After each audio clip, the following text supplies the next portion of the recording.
draw the line,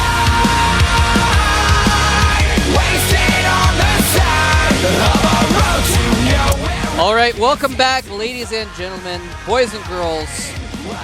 Protoss, Zerg, and Terran to and the randoms. Code A and randoms. We don't discriminate against Well, randoms. What's wrong with you? Randoms are just different things at different times. I wasn't excluding them. I was including them at all different times. Welcome back, whoever you are, whatever you are, whenever you are, to the Code A semifinals. We're in the middle of an awesome series between Leenock and MarineKing. Leenock losing the first game to a little bit of a rush and then another rush, and Leenock holding off the rush and then counter-rushing himself in the second game. Let's see who's going to take the 2-1 lead in the next game.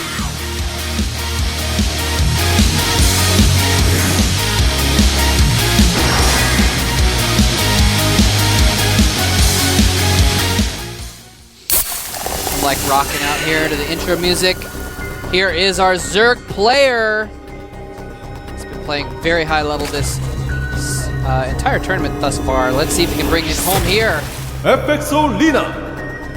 FXO Leenock trying to take a 2-1 lead in this series so we can advance to the finals. And here is his opponent. He is blue and he will be blue if he loses this game. He is MarineKing Prime Week. MarineKing Prime. MarineKing of the Prime clan, associated with Wii World Elite. Yep. MarineKing, who was thinking about naming himself Optimus Prime when he changed his name to MarineKing. And so they're like, oh, well, the first person on Prime to win a tournament is going to be named Optimus. And like, then MarineKing was like, well, that's never going to happen to me. I always get MarineKing's second. like, all right, I'm going to win then. And then, like, Holt wins, and he's like, oh, sorry, man, I'm going to, like, take your name now. Well, you know, you guys should watch the documentary. There's a little bit of a documentary on MarineKing somewhere on the gomtv.net site. Oh. It's a pretty cool little documentary. It just talks about his life, and you know, it's a little bit older. It's about a month and a half to 2 months old, but it's really cool. Definitely recommend checking that out. So you can find more about MarineKing's life.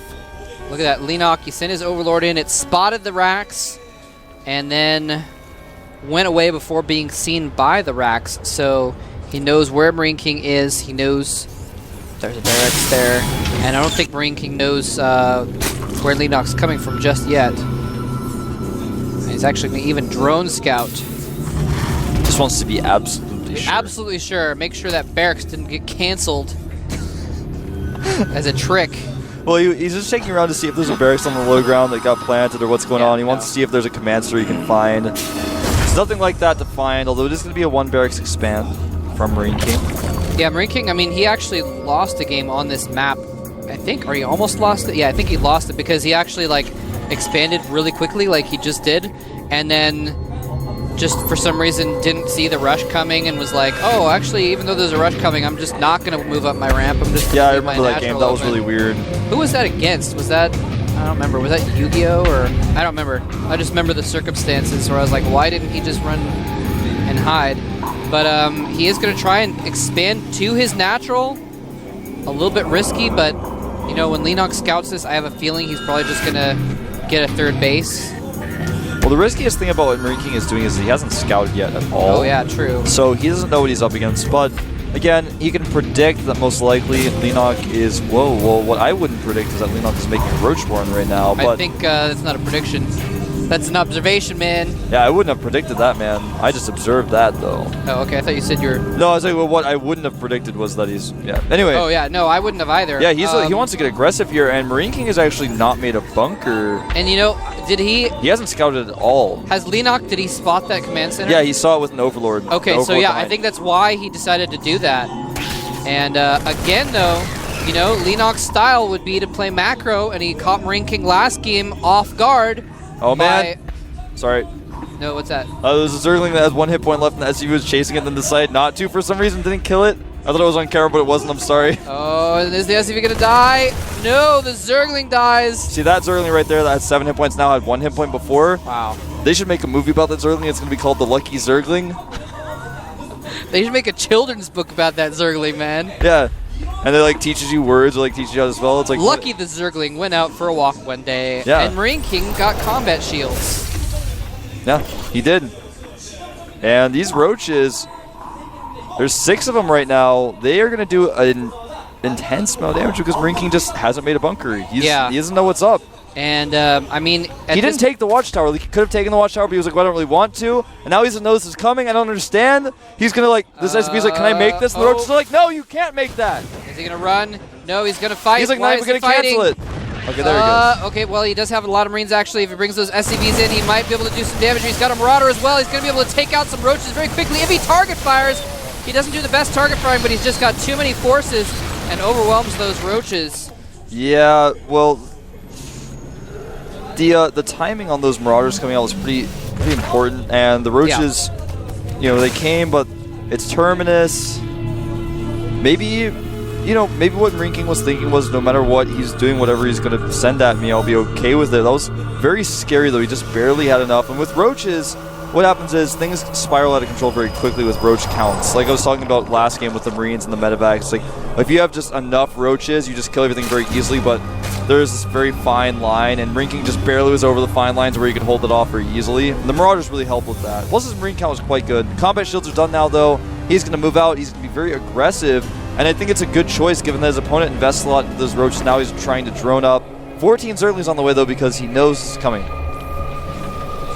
And yeah, he definitely knows this is coming. Baneling Nest is almost completed. And Leenock actually got supply blocked by losing an Overlord in the middle there. Zergling's coming in. I don't know if he has enough. Okay, some more coming in from the back, but it's a nice position for MarineKing. Is he barely going to? Yes, he is going to lose all of his Zerglings. And that Spinecrawler may never survive. Nope, not even going to go up ever. 28 Zerglings being produced right now. I think that's enough to take this out, but what damage is going to be done before he fends it off? He's going to want to back to this corner here and getting a little bit surrounded. Nice little drone drill there. Oh, look at that split. That was pretty cool. And he is going to lose the majority of his force. In fact, he's going to lose all of them, but killed a decent amount of drones. The worker count now is 41 SCVs and 33 drones. And Leenock down just 5 supply. So somewhat of an even exchange there. Making it a little bit better for MarineKing, of course, because he forced all these Zerglings that didn't need to occur. Now he's going to try to use those very same Zerglings to make something out of them, but it's going to be very difficult. That bunker, though, isn't finished. He has to be very careful with how he deals with this. Yeah, MarineKing can just kind of use that ramp almost like a bunker. He can fall back to the ramp. He can then push out, attack the Zerglings if they go for his SCVs and pull back, etc. So Leenock knows that he's just going to kill those rocks, open up more avenues and other avenue for him to push in there. But here's the thing. MarineKing is actually getting his 3rd base already, and Leenock is still on 2, and that is a lot of Banelings, though. They get spotted by MarineKing. He knows there's a bust incoming. Yeah, he was about to do a double drop, and he dropped those out of those medevacs very quickly. And now here we go. It's going to open up the depot. It's the easiest spot to open. The weakest point in the wall. Here come the Banelings. Oh, he's going to kill so many SCVs. If he can get some Marines as well, it's going to be huge. This could, in fact, end the game, but it looks like this may be held by MarineKing, but he's lost a lot of SCVs in the process. And yeah, it looks like that just didn't quite work out as well as Leenock wanted it to. He killed a ton of SCVs. It's 35 to 35 as far as worker count goes now. And before MarineKing had quite a significant lead, especially given that Leenock just was not making any drones at that point while he could make all those Zerglings and Banelings. But now MarineKing's got this drop here. He doesn't have a lot to deal with this. He's got like nothing, man. Yeah, Leenock was sending all of his forces to MarineKing's front. I don't know why, because he saw that drop with those Zerglings. He's going to lose his spawning pool, and he cannot make any more Zerglings right now other than the ones he has. He can make roaches still. Yeah, but how effective a roach is going to be? There's the GG. MarineKing pulls ahead. Wow. So MarineKing playing a little bit risky, but it pulls it off, man. I gotta say, I was really impressed with his knowledge of those timings. I gotta say, I'm starting to think maybe when I was like, well, he really needs to make a bunker just in case. Maybe he just knew. Like, I practiced this so many times that I know that if he sends the roaches, I'll be fine. If he sends Banelings like a micro, he had concussive shells, so I mean, he had some Marauders. Probably been okay if there was some type of Baneling all in. He had no information about what Leenock was doing. He played a build that he'd practiced so much that was so safe that no matter what, it was fine. He knew what position his opponent was at. He knew he wasn't at cross visions because of the Overlord pattern, because of the drone timing. He's like, I know where you are, I just don't know what you're doing. Yeah. So he knew those timings pretty well. I gotta say, I'm Interesting. impressed.